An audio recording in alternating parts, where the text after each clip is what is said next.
Dans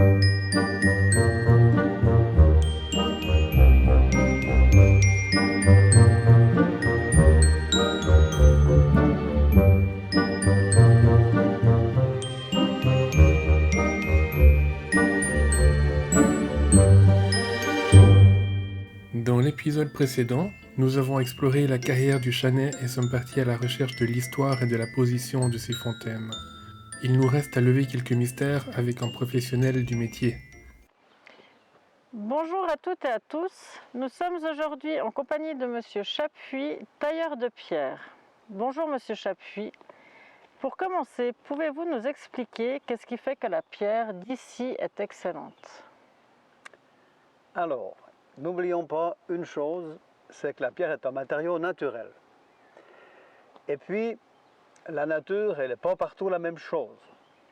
Parce qu'en fait, la pierre qui est ici, elle a environ 120 à 130 millions d'années. Et je ne sais pas si vous arrivez à vous imaginer le nombre de glaciations, d'hivers, de choses qui se sont passées à cet endroit-là dans 130 millions d'années. Peut-être qu'il y avait une plus grande épaisseur, et puis qu'au fil du temps, ça s'est érodé, et il ne reste que la bonne pierre, on va dire. Okay. Ça peut être c'est une des explications que j'ai trouvées. Certains géologues m'ont dit, ouais, on peut le dire ça comme ça. Si des pierres existent, c'est qu'elles ont résisté à tous les cataclysmes, les hivers, les différentes choses qui se sont passées. Il y a eu quand même jusqu'à 500 à 800 mètres d'épaisseur de glace ici, sur la dernière glaciation. Il n'y a que 20 000 ans. Et on parle de 100 millions d'années. Je ne sais pas si vous voyez, quand on arrive à se rappeler que les deux dernières glaciations, au mieux, vous imaginez qu'il y en a eu des milliers avant. Alors vous voyez, si cette pierre est là, c'est une merveille. C'est fantastique qu'on ait un matériau de cette qualité à cet endroit-là. Et puis ce qui est surtout merveilleux, c'est que des gens aient découvert cette matière, l'aient taillée pour que leurs objets soient encore de nos jours dans nos villages. Ça, c'est du vrai patrimoine, c'est extraordinaire. On ne peut que les féliciter. Là, ils ont désolidarisé le bloc. Est-ce que la fontaine était taillée sur place ou est-ce qu'ils l'emmenaient dans un atelier comme le vôtre pour ensuite tailler en fait la fontaine? Je pense qu'une fois qu'ils avaient sorti leur bloc, ils avaient dégagé le bloc, ils le mettaient un peu de côté. Et puis là, ils pouvaient le mettre sur un côté, tailler la face, tailler les têtes de l'autre côté, puis ensuite le creuser. D'accord. Ils le creusaient en dernier. Okay. Parce qu'il ne faut pas oublier, c'était quand même un certain point. On est quand même à 2,7 de densité. C'est pas loin de 3 tonnes. Dès que vous avez 2 mètres cubes, vous avez 6 tonnes.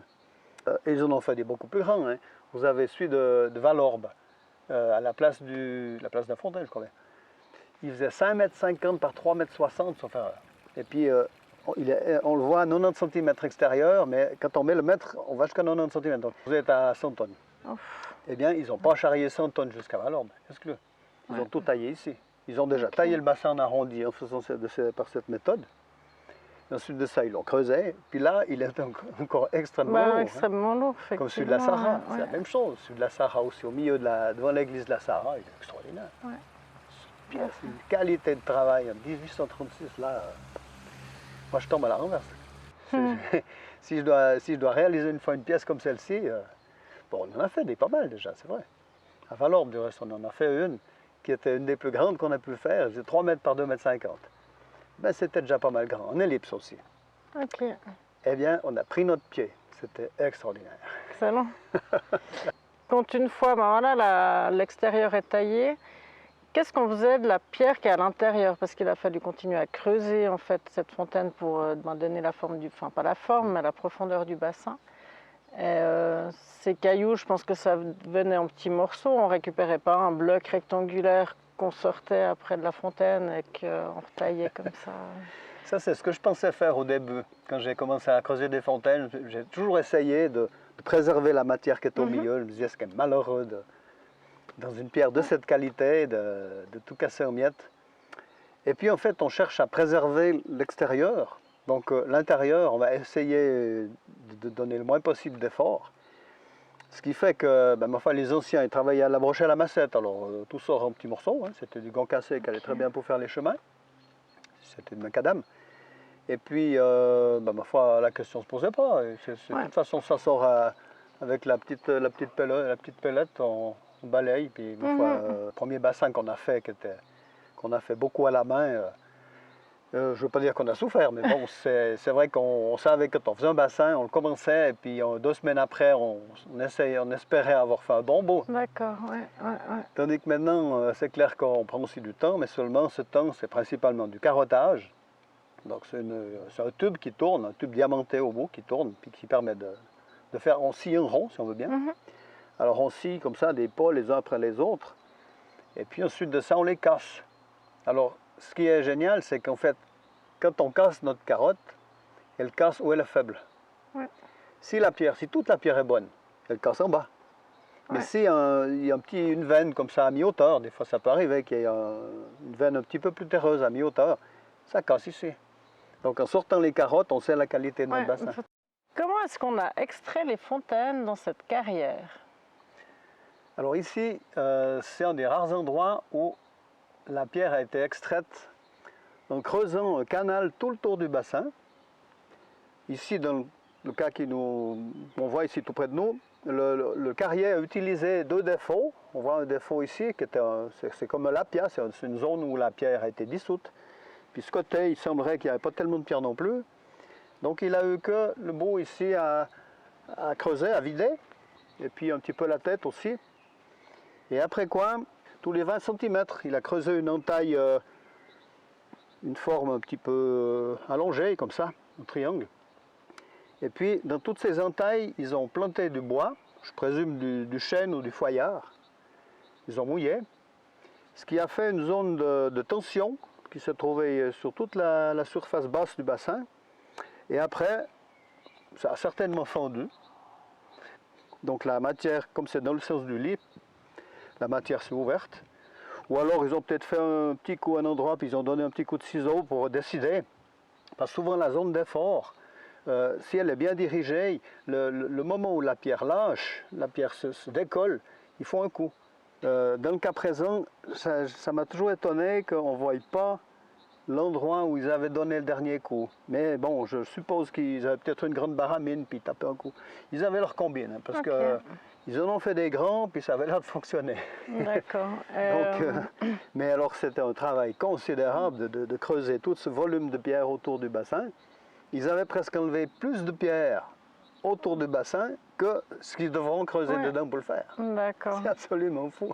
Et puis donc une fois que ce bloc de pierre en fait s'est désolidarisé du reste, comment est-ce qu'ils faisaient pour la soulever en fait, parce que ça devait peser, enfin ça doit peser un poids monumental. Donc est-ce qu'il y a des criques, c'était quoi, en bois? Comment est-ce que ça fonctionnait? Alors bon, ils avaient du fer, hein, déjà dans les années 1800, là, il y a longtemps que le fer existait, ils avaient des baramines, ils avaient des leviers, et puis un bloc qui fait 3-4 tonnes comme ça, quand on est sur une masse de pierre, en fait on a des appuis. Hein, il y en a qui disaient donnez-moi un appui puis je soulève la terre. Donc nous ici on est en face d'une pierre sur une autre pierre, donc on prend un appui ici, on se met dans la zone fendue dessous et on le lève en bout. Ensuite on met des cailloux dessous, après on le lève un petit peu plus haut de l'autre côté, puis quand il est assez haut on va peut-être le ripper là-bas. Quand on est sur de la pierre, une pierre sur une autre pierre, on arrive à les faire bouger. Mais c'est clair qu'il faut préparer. On peut peut-être mettre des chevrons longs, puis ensuite des rouleaux, enfin, toutes sortes de méthodes. Ils avaient leur combine à eux, mais c'est vrai que c'était du boulot. Ouais. Et puis les criques, c'est pas des criques comme maintenant. C'était, je sais pas, vous avez dit, c'était souvent un socle, un tronc de chêne, dans lequel il y avait le mécanisme qui était en fer, donc était forgé. Mais avec ça, ils arrivaient avec le pied à lever depuis dessous. Puis quand le bloc était à mi-hauteur, ils faisaient une entaille, puis avec la partie de dessus, hop, ils arrivaient à basculer le côté. Ici, vous avez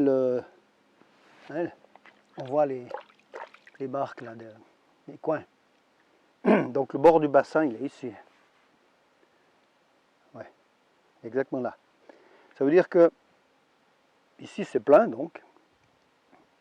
Et puis à l'époque, ils n'avaient pas des perceuses pour faire des trous, puis faire casser le morceau. Alors, le gars, il commence à tailler son bloc, il creuse ici soigneusement le long du bassin, ici vide, et puis il ne veut pas creuser toute la largeur jusqu'au fond. Alors il s'arrête ici, puis bon, dans la position où je suis, moi il me semble, c'est comme ça qu'on ferait. Et ensuite il creuse le bas, il va tailler le fond comme ça, pour ensuite aller tailler son petit coin là au fond.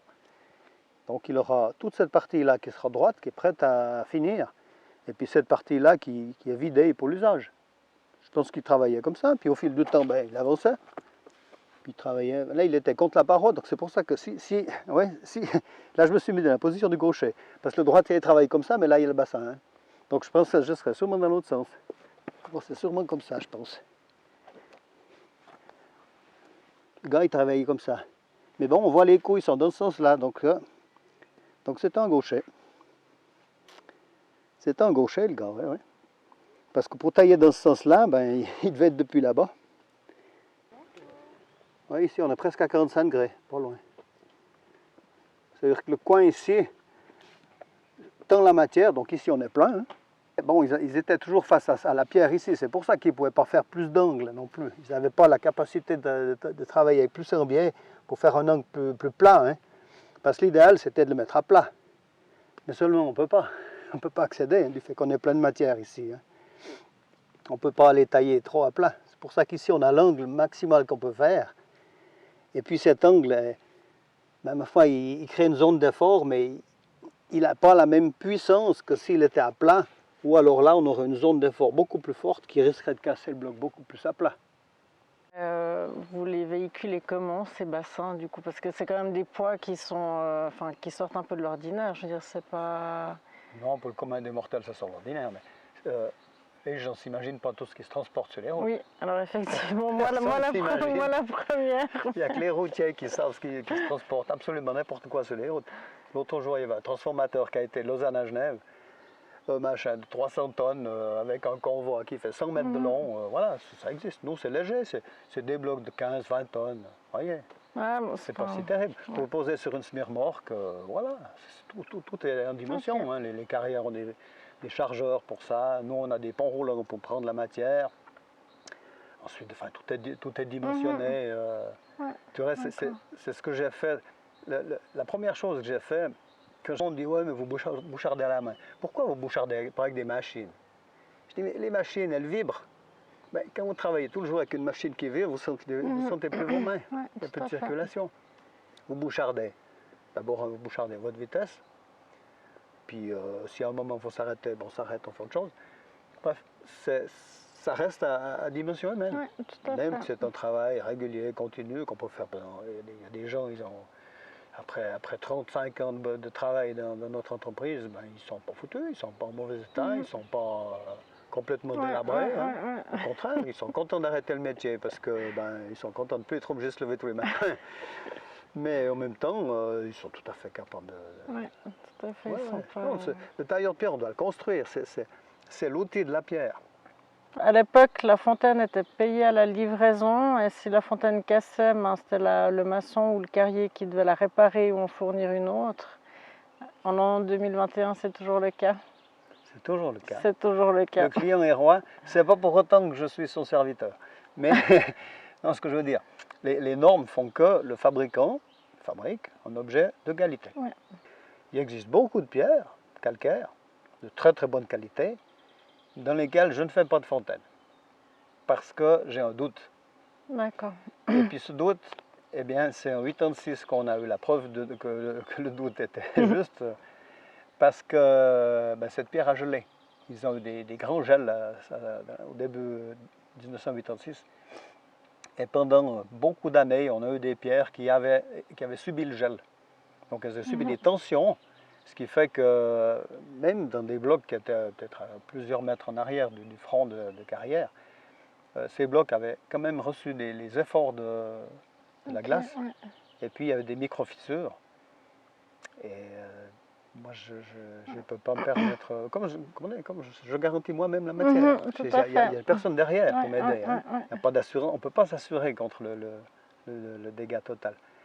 Ce qui fait que, on décide de prendre une matière qu'on connaît bien, qui est exploitée correctement, et puis nous, de notre côté, alors, on soigne. Ouais, tout à fait. Ça peut arriver qu'il y ait un truc qu'on n'ait pas vu. Hein. On a eu une fois quelque chose qui s'est passé, on n'y croyait pas. C'est-à-dire qu'il y a un défaut, il y a une petite poêle qui s'est ouverte, comme si un verre s'était fendu un bout. Et puis quand on a mis l'eau dedans, on voyait que ça sointait un petit peu. Ça ne sointait pas, ça Ok. restait humide. Et puis au fil du temps, le fait que l'eau est calcaire, ça a rebouché ça. C'est sans importance. Mais ça nous a enlevé une certitude. On était longtemps persuadés que tout était, hein, quand on avait scié, tout était juste bon, parfait, impeccable. Eh bien, non, la c'est pierre n'est pas pas- nécessairement une amie. Que votre bloc, vous le voyez ici, sur 5 faces, la 6e, elle est dessous. Ouais. Eh bien, il n'est pas la même chose dessous que dessus. On a eu quelques surprises. Ok. Et on a eu déjà plusieurs fois des bassins qui ont totalement gelé, comme en 2012 par exemple. Eh bien, nos bassins, ils n'ont pas bougé. D'accord. La preuve, on tape avec la massette Simplement. contre, doucement. Tong, tong, tong. Ça ne sonne pas dièse. Ouais, ouais. Si ça sonne dièse, eh ben, c'est qu'il est fondu. Ouais.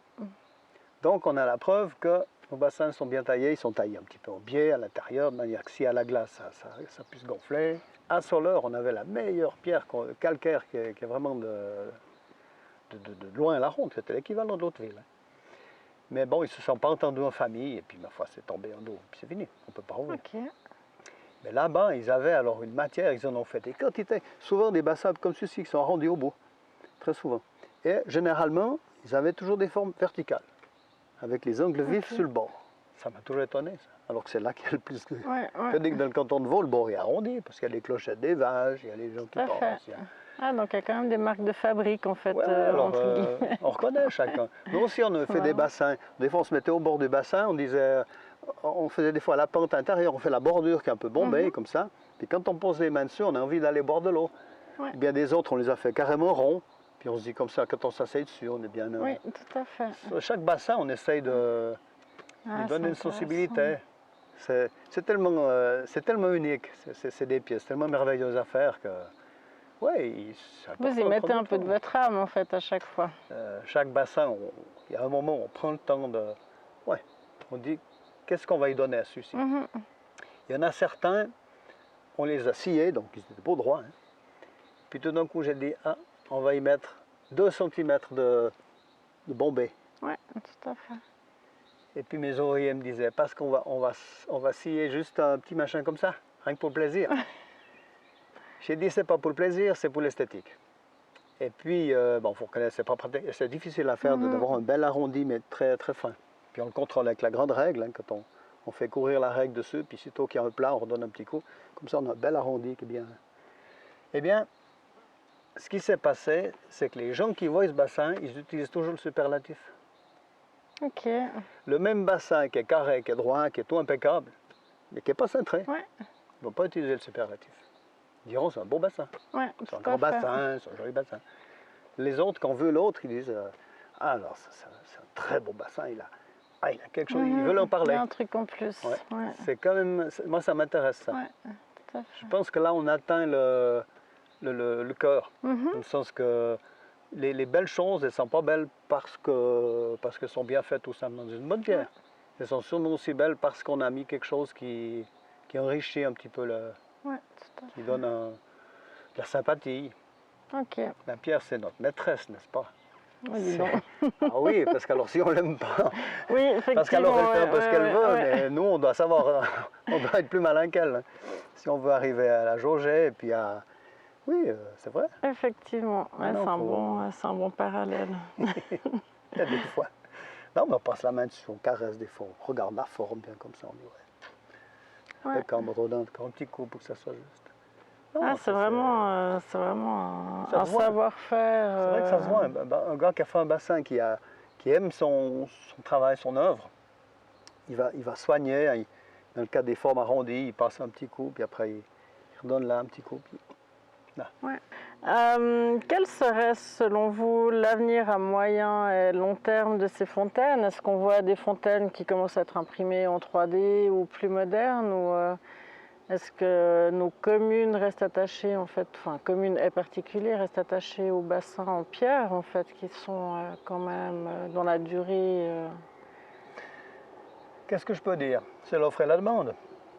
Qu'est-ce qui fait quand quelqu'un fait un bassin, c'est qu'il y en avait un avant, qui correspond peut-être plus à l'usage du jour, ou alors qu'il est peut-être en trop mauvais état pour être réparé. C'est arrivé plusieurs fois où il y a un accident. Mettons une voiture qui casse le bassin, puis à ce moment-là, on refait le même. On a eu l'occasion de motiver une carrière à Estavayer pour qu'il nous fasse un grand bloc. Et puis, on a eu notre grand bloc qui a juste passé pour faire notre bassin. On a enfilé exactement au bon endroit. Maintenant, vous voyez l'ancien, le nouveau, parce qu'il y avait deux bassins. Il y en a un qui a été cassé. Le nouveau qu'on a refait, il fait un petit peu neuf, effectivement, mais ouais, c'est deux frères. Ok. Par contre, on a mis la date de l'époque sur le vieux, donc c'est vraiment le vieux copie conforme, mais on a mis notre date à notre endroit. Sur le nouveau. Oui, Okay. parce qu'on doit, oui, je pense qu'on doit quand même garder une filiation, qu'on connaisse l'évolution des choses. Tout à fait. Alors justement, si j'avais envie de mettre un bassin comme ça dans mon jardin, combien de temps est-ce qu'il faut en fait pour créer une fontaine, à partir de l'extraction jusqu'à la livraison? Alors, il faut savoir une chose, un grand bassin, il vient d'un grand bloc. Quand le grand bloc est bon, on fait le grand bassin. Quand le grand bloc n'est pas assez bon, qu'on découvre un défaut, bien un verrier ou un truc qu'on n'avait pas vu, dans le bout qui ne convient pas, des fois on peut faire un petit bassin. Ok. On ne va pas prendre un petit bloc pour faire un petit bassin, parce qu'on a beaucoup de risques de ne pas avoir de bassin du tout. Et puis dans un grand bloc, on a toujours de la peine à couper un grand bloc en deux pour faire un plus petit. Oui, tout à fait. C'est un petit peu cette méthode-là. Et puis là-dessus, nos machines font généralement 3 mètres de longueur, la capacité de sciage. La plupart des bassins de carrière font entre 2 mètres et 3 mètres 50 à 4 mètres de longueur. Ce qui fait que généralement, on prend plutôt du bloc de 2 mètres 50, 3 mètres. Alors quand on fait un petit bassin, je dis que... Ou bien on fait une série de petits bassins, ça peut arriver ça. Mais alors par contre, ce que j'ai vu ce matin, j'étais à la carrière, c'est qu'alors les bancs changent. Avant, on avait les bancs, il y avait le A, le B, le C, le D, c'était toujours les mêmes. Maintenant, entre le B et le C, il se passe quelque chose. Alors, un temps, ça se divisait. Le C, il faisait toujours 45 cm d'épaisseur. Et puis le B, il faisait toujours 90 cm d'épaisseur avec la plaquette de B. Donc, au total, on avait 1,60 m. Et pendant longtemps, ils ont exploité 1,60 m. Et puis ensuite, nous, on les divisait. Et voilà que maintenant, tout ça, c'est en train de se changer. Parce que comme ici, les lys changent d'altitude et puis la pierre qui est constitutive de chaque côté n'est pas la même. Ouais, alors on ne peut plus être sûr de comment sera le C après. Et puis est-ce que le B sera toujours aussi épais ou est-ce qu'il va amincir, est-ce qu'il va se diviser parce qu'il aura plus de lits à certains. C'est vraiment un bloc, c'est un bloc, il n'y a pas. Hein. Quand on regarde un bloc, moi, quand j'achète un bloc, je dois être convaincu par le bloc. Oui, tout à fait. Si j'ai un doute, un truc comme là ce matin, je suis tombé sur des blocs de D, mais j'ai presque jamais vu ça. Je suis tombé à l'inverse. Et puis le carrier aussi, lui, il ne regarde pas la même chose, lui, il voit des volumes. Tu vois. Mais là, je l'ai regardé parce que quand on achète un bloc qui va coûter quelques dizaines de milliers de francs, je vous dis qu'on fait attention. On fait attention, effectivement. On choisit. Quand on dit on choisit, on prend son temps pour choisir. Parce que, eh bien, on en a fait, il y avait au moins 25 blocs. Puis parmi ces 25 blocs, tout d'un coup, il y en avait un comme ci, un comme ça. Puis on les regardait, il y avait bien assez de soleil. Enfin, ça allait. Et puis, on en a vu toute une famille avec une numérotation qui se suivait un peu, mais ils étaient un peu mélangés. Et il semblerait que c'était toute la même famille que j'ai pris là. On a regardé, il semblerait que celui-ci était la suite de celui-là. Et alors, c'est une chance, parce que vraiment, là, on a un gros travail à faire avec une suite de blocs. Et puis ensuite de ça, le carrier me dit, viens voir là-bas, je vais te montrer quelque chose. Il avait un grand bloc de D, comme on dit. Le D, c'est la pierre la plus serrée. C'est celle qu'on pourrait dire qu'il y a ici. Et ce bloc, il faisait 22 tonnes. Il m'a dit, toi, ce beau bloc. Puis effectivement, superbe. C'était le même que ceux que j'ai choisi de l'autre côté, qui était plus petit parce que je n'avais pas besoin de faire des grandes choses. Puis il me dit, celui-là, tu me le laisses ici ou bien... J'ai dit, je suis embêté. Il me dit, écoute, il fait partie d'un lot de 8000 m3. Donc c'était un gros bloc comme ça, il fait 5 m3. Il me dit, toi, on a 1000 blocs comme ça à sortir, en 2 ans. Alors celui-ci, on est au tout début, je peux encore te le vendre. Mais après, quand la production va commencer, tu n'auras plus rien du tout. Hein. Parce que toute la production ira pour ce chantier, puis ma foi, vous, les autres clients, ma foi, vous prendrez tout ce qui reste. Hein. Ah oui, c'est comme ça que des fois, il y a des périodes où on fait des grands bassins parce qu'on a du choix dans la carrière. Et puis des autres fois, ben, ma foi, il y a pas. Ah ouais, donc du coup, même si maintenant je commandais une fontaine, en fait, il n'y a pas de délai exact, en fait, Si. jusqu'à la livraison, ça dépend Si. un peu. Bon, on a différentes possibilités entre ce qu'il y a à la carrière, ce qu'on a en stock. On a un peu hésité entre celui-ci et celui-là, puis on a décidé de le faire dans un bloc qu'on a en stock. Mais c'est vrai que s'il y a une obligation, on fait. Mais sinon, on fait un peu comme ça nous arrange. Ouais, C'est clair ouais, qu'il y a... ouais. C'est arrivé que, ma foi, on attend qu'il y ait 2 ou 3 commandes qui soient similaires pour les sortir du même bloc. C'est D'accord. un peu ça. Mais Ok. c'est selon. C'est Mhm. pour ça qu'il y a des gens qui m'ont dit, vous faites ça quand vous voulez. Je dis, ah, mais ça fait, vous me donnez combien d'années? Puis il y en a un après 2 ans, il me dit, il ne faudrait pas attendre que je sois mort. Alors voilà, on s'est Ouais, dépêché de le faire à ok. ce moment-là. Comment est-ce qu'on retape une fontaine en pierre? Alors souvent, le vieillissement de la pierre, c'est le problème qu'on trouve dans beaucoup de matériaux, c'est le délitage. C'est-à-dire que la pierre, c'est des couches, c'est sédimentaire. Et puis, dans les pierres qui sont du carbonifère, donc les pierres grises, comme la pierre de Saint-Trifon, la pierre de Belgique, vous avez généralement des lits bien réguliers. Et on a remarqué fréquemment qu'il y a environ 15 cm entre chaque lit. Mais qui sont pas, c'est pas des pages de journal. Hein, c'est des fois, il y a un lit qui est là, il se perd, puis après il recommence un peu plus loin. C'est un petit peu comme ça, c'est des plages, on va dire, c'est des zones. C'est un petit peu comme des flaques à différents endroits. Et puis ça, une fois que la pierre est taillée, ces endroits-là, au fil du temps, sont devenus un peu plus poreux. Il y a des fois un petit peu de charbon dans ces veines-là. Et puis c'est à ce moment-là que la pierre commence à fuir. Et puis ben, ça a souvent fui depuis les premiers temps. Quoi. Ça a toujours été un endroit où ça perdait. Avant c'était normal parce qu'il n'y a pas d'autre solution. Les gens mettaient un peu de chaux, un peu de ciment, un peu de poids. Ils ont tout essayé. Tout existe. Hein. Et puis ben, maintenant, c'est clair qu'on fait des revêtements à l'intérieur. On a la capacité d'étancher un matériau comme ça. Il faut le faire extrêmement soigneusement qu'à l'intérieur pour éviter d'aller sur l'extérieur.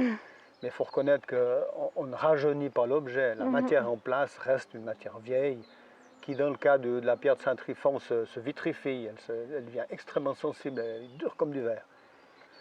Ici, les pierres du Chanay, la plupart du temps, elles restent assez stables.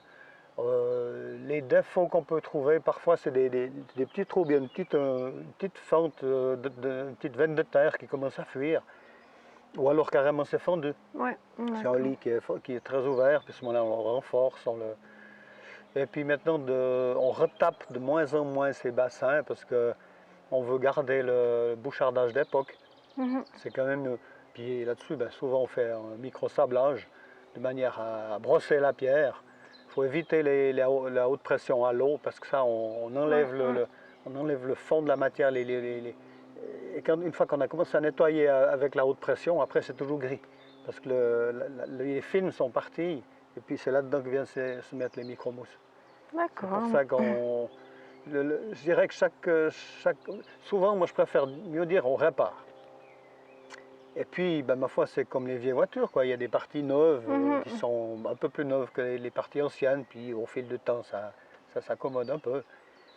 Je dirais que c'est ce qu'on doit au passé, que ce qui est vieux, puis ce qu'on a réparé. Mais dans certains cas, quand on a l'objet beaucoup trop mauvais état, moi je propose de changer. On refait à neuf. Je ne veux pas dire que je suis le dernier à le faire, mais je ne connais pas beaucoup de gens qui vous feraient un bassin de 3,50 m sculpté, etc. Massif, de bonne qualité, avec tout et tout. Hein. On ne va pas détruire le vieux bassin. On va le prendre soigneusement, puis on le met dans un parc public qui va servir peut-être comme caisse à sable ou bien je sais pas quoi, jeu d'enfant ou quelque chose. D'accord, ouais. il va avoir une seconde vue, vie. Il va plus servir de fontaine parce qu'il n'a plus cette capacité-là. Mais par contre, c'est un joyau du passé. Des fois, on a eu pris que l'écusson, qu'on a remis contre le mur derrière, puis ensuite on a le bassin neuf devant. Comme ça, on voit la relation directe entre.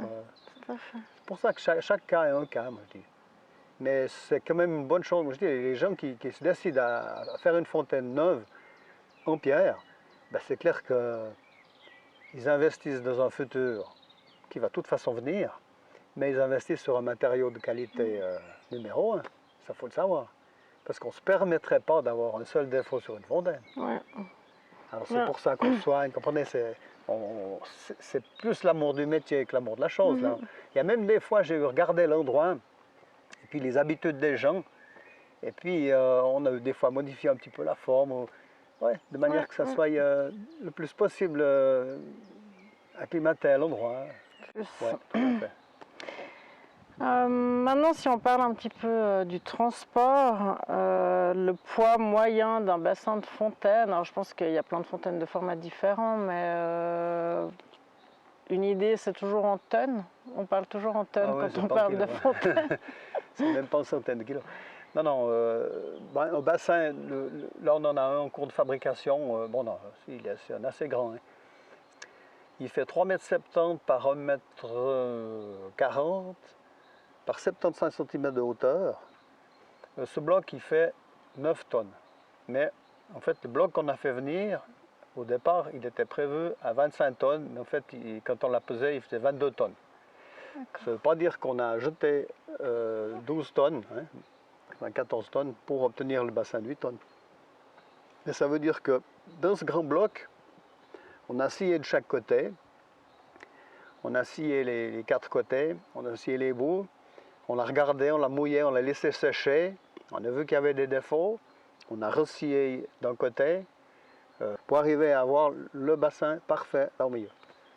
Mais pour le moment, ce bassin, donc, il fait encore 9 tonnes, alors on va le scier un petit peu en biais, il a 5 cm de pente latéralement, et puis à l'intérieur, la même chose, on va aussi faire... Celui-ci, je pense qu'il va faire encore dans les 5 tonnes, je pense qu'on va enlever 3 tonnes dedans. Un bassin qui fait 1 mètre cube de vide, il fait en tout cas 2 mètres cubes de pierre à l'extérieur. Il reste 2 mètres cubes de pierre. Et du reste, si vous voyez tous ces immenses immeubles qui sont construits à travers le monde, très souvent, c'est des immeubles en pierre. En tout cas, jusqu'aux les années 80, 90 aussi, il s'en est fait mais des milliers dans le monde où on commençait en granit en bas. Ensuite de ça, beaucoup en calcaire français, ils s'en ont fait les Français ont travaillé, ils ont fait des hectares et des hectares de façades de bâtiments. Parce que justement, leur pierre, une fois qu'elle est construite, posée, agrafée à un bâtiment, il n'y a pas besoin d'entretien, elle ne se salit pas. Et puis maintenant, c'est venu la mode du verre, du métal. C'est la mode, hein. Est-ce que les communes sont attentives en fait à leur ancien bassin? Est-ce qu'elles souhaitent les retaper, les mettre en valeur? Est-ce qu'il y a un attachement en fait? C'est un patrimoine. Oui, c'est un patrimoine. Il y a des villes qui développent des budgets que pour l'entretien. Et puis, il y en a certains qui n'ont pas de budget pour l'entretien parce que c'est des budgets momentanés, c'est des crédits hors budget la plupart du temps qui... À des endroits, ils ont des fois des exercices bénéficiaires, et puis à ce moment-là, ils disent, bon, ben là, c'est l'occasion de... Ou bien on efface cette dette, ou bien on se remplace un bassin. Il y a des fois que c'est comme ça, c'est un peu des occasions.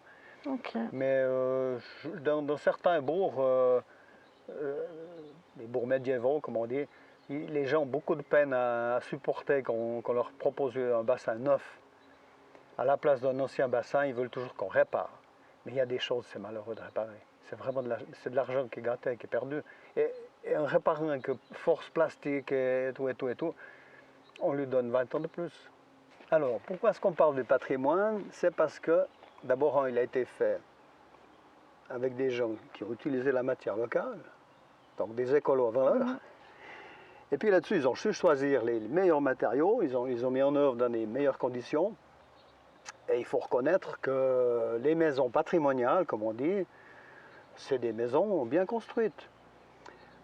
Aujourd'hui, on ne construirait pas une maison patrimoniale avec les mêmes principes parce qu'on est tenu avec beaucoup de normes, etc. Mais le béton va rester en fondation et dans les parties solides, hein, les dalles, les éléments porteurs et tout. Mais je souhaite que moi, à l'extérieur, on utilise beaucoup plus la pierre, principalement sur les façades qui sont à la pluie. Parce que je considère, moi, qu'un bâtiment, il n'est pas obligatoirement tout le tour la même chose.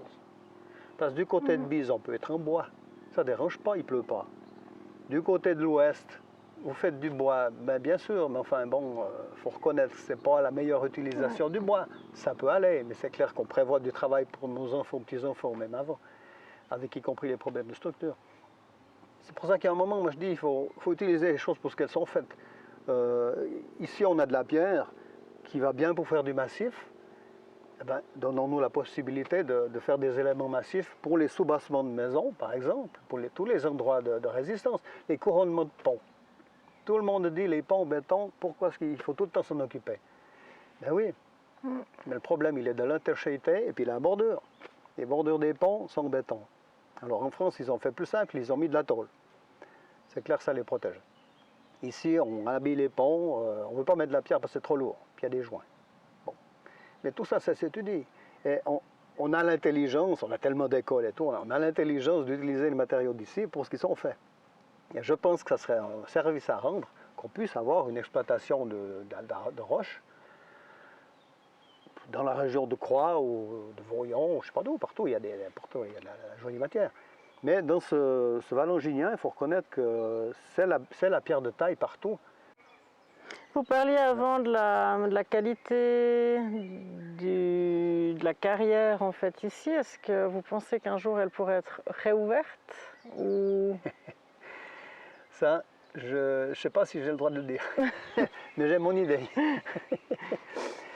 Bon, moi j'ai essayé pendant 25 ans d'ouvrir une carrière qui était dans un endroit où il n'y a rien, à part du caillou. Une grande dalle de pierre comme ça, que de la pierre. Pas un arbre, 2 ou 3 tout petits buissons.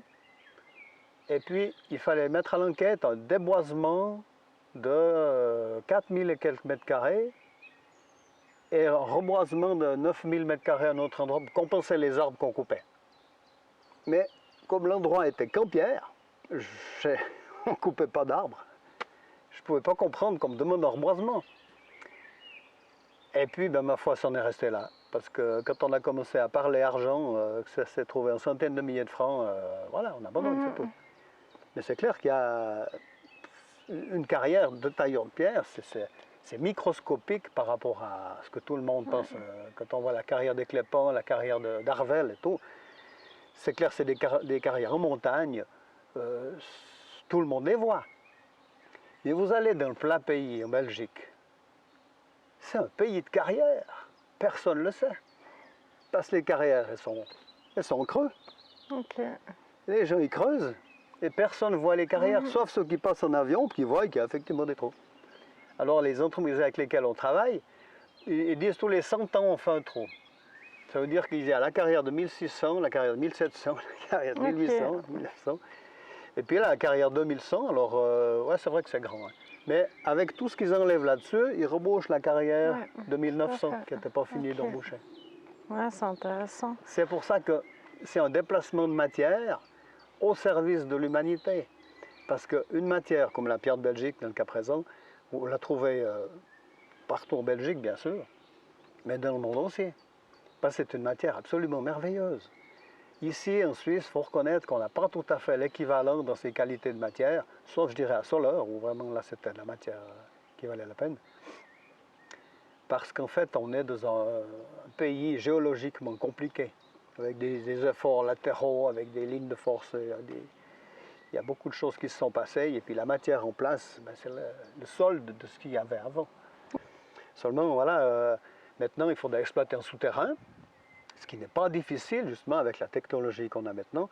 Du reste, au Tessin, la carrière de marbre Cristallina est exploitée en souterrain, au plein milieu de la montagne. Vous avez comme un tunnel, une entrée de tunnel, puis hop, ils sont en bas dedans. Puis c'est tout ce qu'ils font, ils sortent leurs matériaux, ils ne font point de mal à personne. Et c'est une matière extraordinaire. Ça, il faudrait pouvoir arriver à le faire. Alors on a la carrière souvent à baie, là il y aurait peut-être la possibilité, carrière d'Arvel aussi. C'est clair que ça demande une assez grande volonté d'infrastructure pour commencer à creuser dans de la roche dure, à scier, etc. Mais ce n'est pas impossible.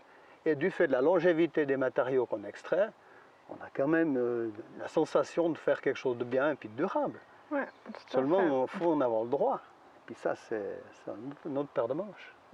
Vous avez commencé il y a 40 ans, si je ne me trompe pas, à peu près. 79. Ouais, donc une quarantaine d'années. Pourquoi avoir choisi ce métier? Alors, en fait, c'est pas tout à fait ça.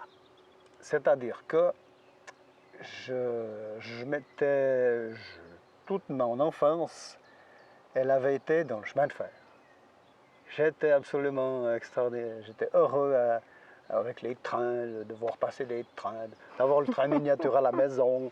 Une fois, on a vu les militaires qui étaient dans notre garage, ils s'étaient amusés avec mon petit train pendant tout le temps qu'ils étaient là-bas. Ils m'avaient offert des wagons, enfin bref. Toute ma jeunesse jusqu'à 17-18 ans, comme ça, 10 ans, on peut dire. Et j'ai fait mon apprentissage de mécanicien électricien au chemin de fer. Ok. Et il était tout à fait évident que j'allais devenir conducteur de locomotive. C'était tout à fait pour ça que j'avais été là-bas. Et puis, ma foi, dans les années 72-73, les chemins de fer n'engageaient plus personne. Les apprentis qui sortaient de leurs ateliers, ils avaient qu'à aller chercher du travail ailleurs. Puis voilà. Alors, je me suis mis à... J'étais à l'école technique à Yverdon. Et puis, je reconnais que je ne suis pas un matheux. Alors, je n'ai pas fait l'école technique jusqu'au bout. C'est comme ça, je ne me sentais pas. Puis j'ai dit, à 20 et quelques années, je ne vais pas passer mon temps. Bon, ouais. Alors, je suis revenu dans mon métier de mécanicien électricien et je me suis trouvé chez un fabricant de ponts roulants, qui était une entreprise Burry à Prier.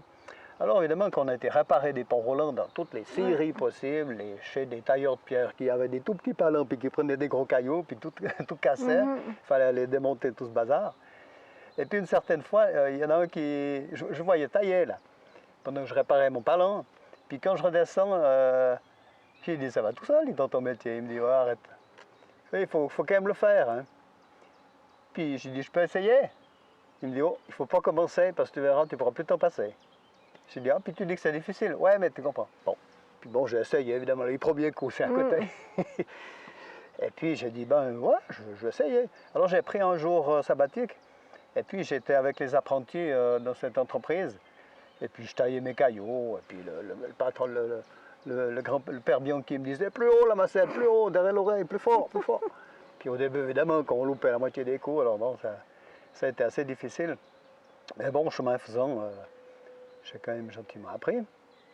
Et puis à un certain moment, j'ai voulu rentrer, on habitait à Morges, et puis bon, moi je voulais rentrer au pied du Jura, je trouvais que cette vie stressante de ville, puis on habitait un petit appartement, puis on était tout le temps par chez nous, bon.